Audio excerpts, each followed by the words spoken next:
ফিলিস্তিনের গাজা উপত্যকায় ইসরায়েলের বর্বরোচিত হামলায় গত ২৪ ঘন্টায় অন্তত ২৯ জন নিহত হয়েছেন। এ সময় আহত হয়েছেন আরও অনেকেই।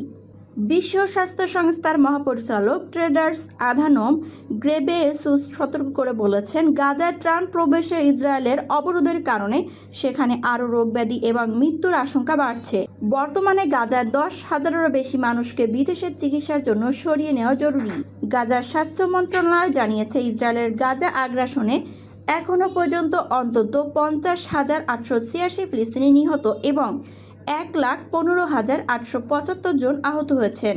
মৃত্যুর সংখ্যা ৬১,৭০০ ছাড়িয়ে গেছে এবং ধ্বংসস্তূপের নিচে নিখোঁজ হাজার হাজার মানুষকে মৃত বলে ধরা হচ্ছে।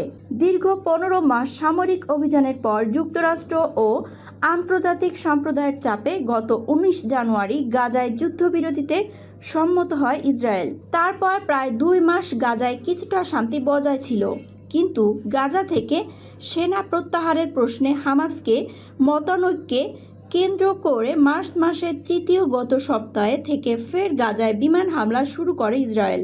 গত ১৮ মার্চ থেকে গাজায় নতুন করে শুরু হওয়া ইসরায়েলি বিমান হামলায় এখনও পর্যন্ত ১,৫৫২ ফিলিস্তিনি নিহত এবং আরও ৩,৮০০ জনের বেশি মানুষ আহত হয়েছেন।